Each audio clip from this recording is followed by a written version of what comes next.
Card game, it should be fun. I think I saw some videos from when Garrett started warming up all the way to the last pitch of the game.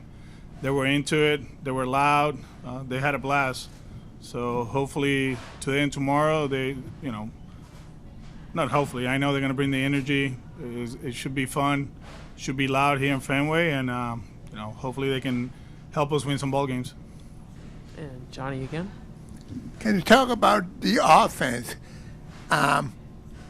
Friday, Hernandez and Martinez had big games. Can you talk about the offense? I do believe we're doing a better job controlling the strike zone. Since the second part of that game in Washington all the way to the last game in Tampa, we've been hitting the ball hard. We did it against the Nationals, the Yankees, and I think in both games against the Rays. Even though in the first game we only got singles and we didn't walk, we hit the ball hard.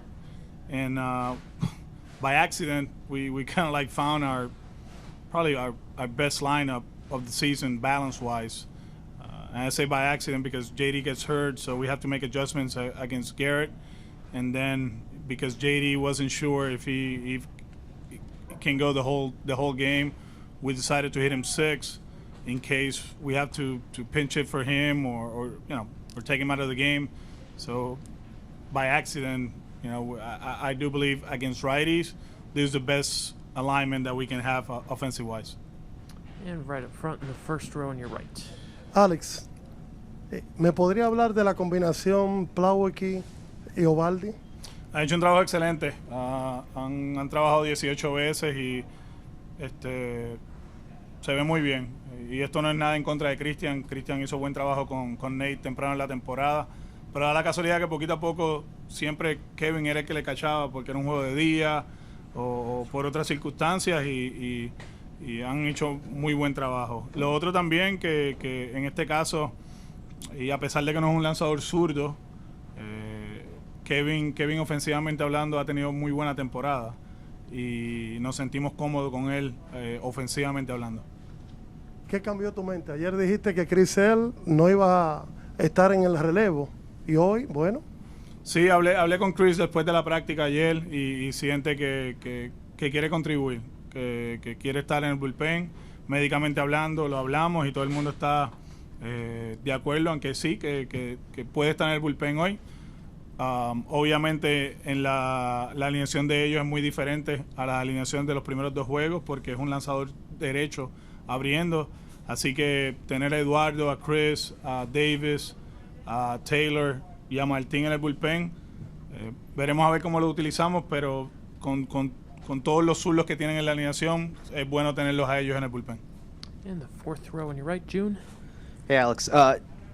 You've seen the Rays a lot this season over the course of many games.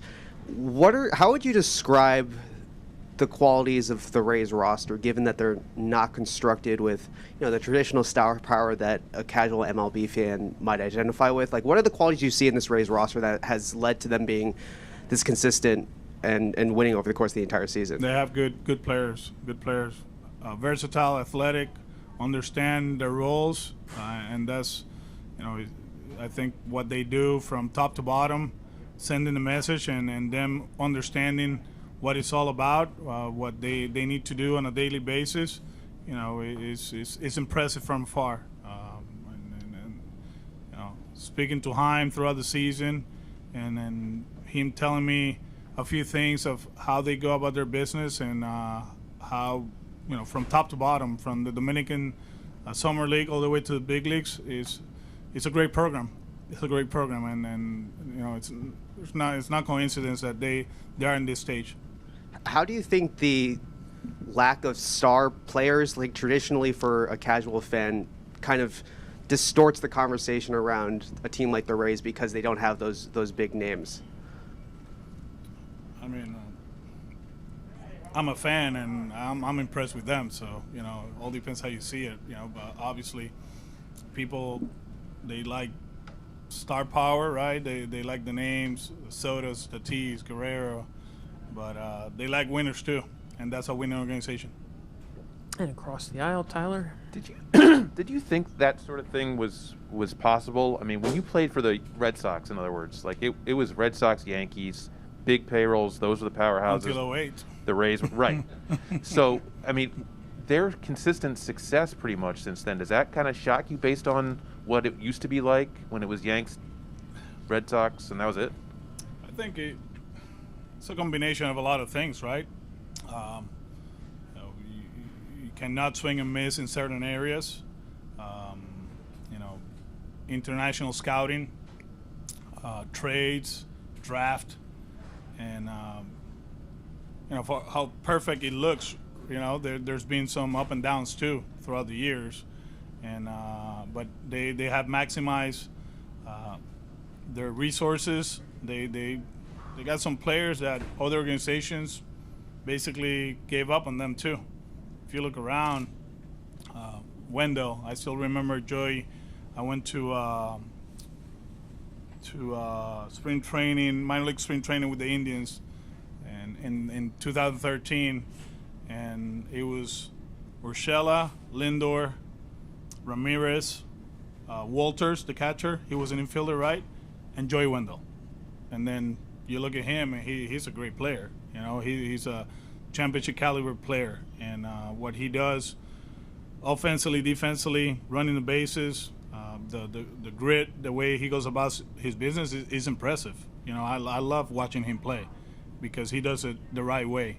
The trade with the Cardinals, everybody felt like, oh well, they gave up an arm, but they got some good players over here. The trade with the Pirates put him on another level. So they do a good job, mixing and matching and maximizing their window, and obviously then you got guys like Franco, and that come, and they still have more, but it's a combination of everything, and for how perfect it looked, like I said before, but they have swung and missed, but they learn from those, and they try not to make the same mistakes, and that's a winning organization. They're here for a long. I don't think it's a window. I just feel it's going to be consistent for a lot of years, regardless of who is there and who's not, because they do an outstanding job from top to bottom. The third row on your left, Alex. Alex, I know you've talked about Kevin Cash's kind of path from the Red Sox minor league system to managing in the big leagues, but kind of in general, in your experience, what kind of characteristics of that type of player can you see becoming, a big league manager? As far as like teammates or players? Just like what's the DNA a player needs to maybe not be a big league player full time, but eventually do what Kevin's doing what yourself. We're not good enough to play every day, so you have to study the game and try to survive for 13 years. I mean, that's the way I see it. You have to do everything possible to be part of a big league roster. At that time, it was 25, right? And he did an outstanding job preparing, just trying to maximize his talent. And I think behind the play, he had a pretty good idea what he wanted to do. He was a good defensive catcher, great game caller, locked in with the coaching staff, locked in with the star players. In this case, it was Jason. Trying to learn from him, and that's what it takes. You got to learn. You got to learn, and it's not that at that point, I want to be a big league manager, but people start see you as a guy that can impact, an organization in the future, because you are impacting that roster in a certain way, in a different way than a David Ortiz or a Manny Ramirez or Alex Rodriguez. I mean, every team needs those guys, but at the same time, they need other guys to help the program out, and I think that's what Cashy did when he was here. He did it as a coach. After that, as a scout, a guy that has a vision. He understands, what it takes. He has conviction too. Don't be fooled by Cashy. Like he laughs and all that. He's a nice guy, but he has a lot of conviction. He's very firm of what he believes, and that's what he's doing over there. And the second row on your right, Mark. Hey, Alex, a couple questions for you. One, just Christian Arroyo, the role he's had for you this year, and I know it's been up and down, and here he is starting in the playoffs for you. Just what has he meant, and what has he done right? He's been solid when he's on the field. Last year, from afar, he had an impact on this team, and obviously, in the off season he put work. I think physically, he looks a lot different than what he looked last year or previous years. Offensively, a lot better than what people think. He can impact the baseball, and defensively, he's been great at second base.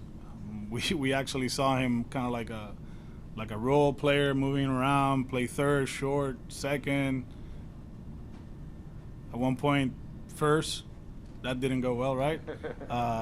But the way he turns to the play, solid, very sure-handed, very locked in with Ramon Carlos and now Foxy as far as positioning.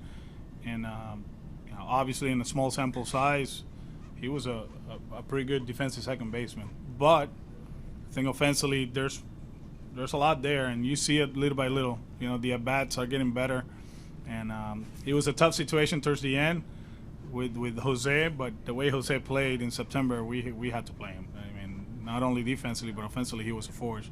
And he understood that. He's a great teammate, a great kid, and I'm happy that he's able to pose now and try to make a difference.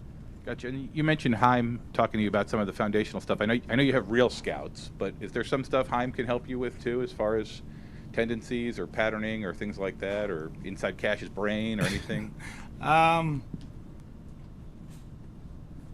Yeah, he knows a lot, right? But at the end, it's about execution and doing the thing. I've been saying all along, we this game, 2022, right? There's not too many secrets. It's the cool thing about this, the wild card game and this one, the time you spend preparing for the opposition is a lot different than preparing for other teams. Let's say the White Sox or Houston. Here, it's kind of like a refreshing course of, they're doing this, but we play them so much that there's not too many secrets. But he has some information that we use and we take advantage of it. We'll take a last question or two in the third row. Alex, with regards to Kyle Schwarber, he's obviously had a big impact on the field. Just curious, what's he been like off the field, in the locker room? What kind of impact has he had there? It's been great. He's been great, a great teammate. It seems like that group from Chicago, all those kids, they understand what it takes to be a winner. You see them around the league, right? And now, Brian impacting the Giants, and Rizzo with the Yankees, and Javi with the Mets, and him with us. They know what it takes, and his experience has helped. Obviously, not only his winning experience, but also the other part of it, the struggles and the injuries, and the up and downs. He's been amazing to our group, especially Bobby. I think he's been great for him, and the voice and the message as far as like at bats and do certain things offensively that can benefit the group. He's been very vocal about it, and we love the fact that he feels like he's been here for 10 years, and that's not only a testament of who he is, but our group. That they're willing to accept people coming from other teams, obviously in trades, and they embrace them. So it's been a great relationship. Yeah, you've been traded mid-season before. Like how but difficult? I'm not Like Kyle how? Schwarber. No, I was just curious. How difficult is that to make all the life adjustments that come with it, but also still play at a high hard. level? The off the field part of it is really hard, especially if you get traded for Ramon Vasquez, and you paying X amount of money for a house with a yard, and then you get traded and he gives you like a matchbox, a 1-bedroom apartment here for the same price. Yeah, that's a tough part of it. But there's a lot of adjustments. But one thing with him, and I think it's more about this, right? Fenway, Boston, the passion. He played in very similar atmosphere in Chicago. But with him, this is not that different. Actually, he's enjoying it. So that part really helped him. But he is the nature of the business. These guys, they understand that they're gonna get traded at one point if your team is struggling. If you're a good player, and he embraced the trade, and he's been great for us. Alex, thanks a lot. We're good. Appreciate Have a good one. it. Thanks, Alex. Appreciate it. Joey Wendell will be in here at 1:20, and then he'll be followed by Austin Meadows.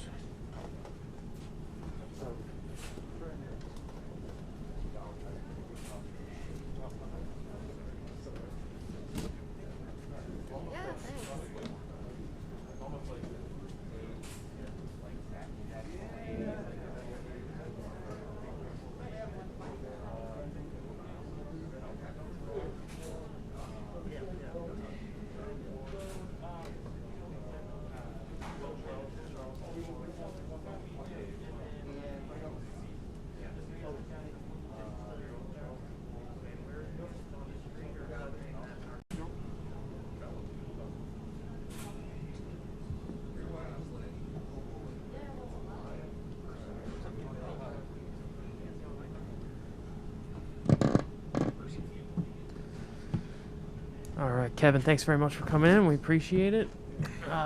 Who's got the first question?